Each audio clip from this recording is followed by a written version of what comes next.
Slăvit să fie Domnul! E Domnul cu noi? Aleluia! Glorificat să fie El! Știu că voi surprinde pe cineva în seara asta, dar sunt bune și surprizele. Vreau ca fratele Edi să ne salute cu un verset, cu un gând.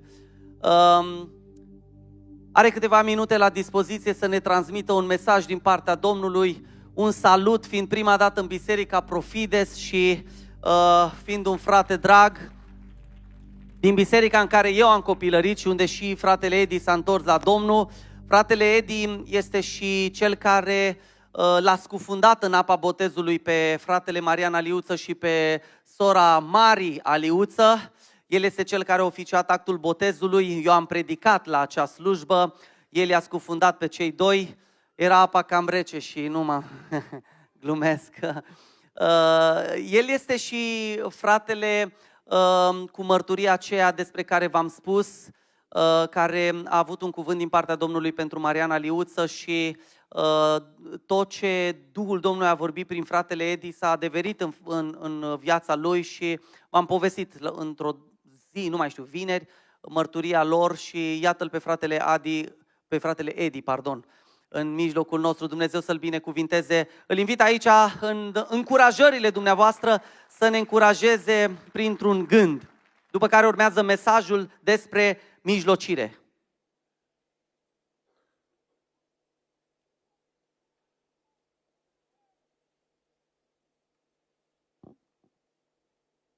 Pacea Domnului Iisus. Dumnezeu să vă binecuvinteze pe fiecare în parte. Dați-mi voie să manifest chiar și emoțiile astăzi în mijlocul dumneavoastră. Sunteți o biserică minunată. Am privit din spate cum se manifestă puterea Duhului Sfânt în mijlocul dumneavoastră și sper în continuare în victoria pe care ne-a trasat-o Domnul Iisus încă de la Golgota. Aveți tineri minunați, aveți oameni minunați, aveți slujitori minunați și sper ca Dumnezeu să lucreze în continuare cu autoritatea puterii Lui în fiecare în parte dintre dumneavoastră. Amin? Tocmai de aceea, cuvântul lui Dumnezeu pe care l-am ales ca și salut pentru Biserica Profides și Dumnezeu să vă binecuvinteze, se găsește în 1 Tesaloniceni, capitolul 5, cu versetul 23, unde spune: Dumnezeul păcii să vă sfințească El însuși pe deplin și Duhul vostru și sufletul vostru și trupul vostru să fie păzite întregi, fără prihană, până la venirea Domnului nostru Iisus Hristos. Dumnezeu să fie lăudat. Cred că Dumnezeu este acela care lucrează în fiecare în parte dintre noi și cred că este acela care va binecuvânta fiecare inimă în parte. M-am bucurat împreună cu prietenul meu, colegul meu și fratele meu totodată, Tony, Dumnezeu să-l binecuvinteze, la botezul acesta pe care l-am oficiat, bineînțeles, am împărțit slujba, pentru că ceea ce facem noi ca și slujitori este sub egida lui Dumnezeu și bucuria aceasta am voit să o împărțim împreună și vreau și astăzi împreună cu dumneavoastră să împărțim acest lucru. Sunt aici cu familia mea, copiii mei, sunt acel om despre care a vorbit fratele nostru Tony, Dumnezeu să-l binecuvinteze. Am văzut cum lucrează Dumnezeu. Sunt omul care am putut să privesc cu ochii de carne vindecări de cancer, de sida, de leucemie, de septicemie și așa mai departe. Pot să vă spun că familia mea, în mijlocul familiei mele s-au întâmplat asemenea lucrări. Spun lucrul acesta pentru ca această credință a noastră să crească cât mai mult în unitate, în nădejde și în dragoste în Iisus Hristos și să susținem cu toții această lucrare binecuvântată de Dumnezeu. Amin? Vreau să vă spun că aveți în față un om vindecat de ciroză. Din pricina problemelor, încercărilor și din pricina luptei de viață am trecut prin niște ipostaze până într-acolo că pur și simplu nu mai era nimic de făcut pentru mine. S-au citit analizele, s-au adus răspunsurile și nu a rămas decât să mor. Singura mea nădejde n-a fost decât Domnul meu Iisus Hristos, trăiască-i numele. Aveam pe cineva în biserică care lucra și cred că încă mai lucrează la Funden, la spital. După ce a citit analizele, a spus așa: ce ne facem acum fără slujitor, fără păstor? Și am zis, dacă sunt omul lui Dumnezeu, că ați văzut că intră și panica, intră și stresul, intră și neîncrederea, intră și lupta aceea care trebuie să demonstrezi că Dumnezeu este viu.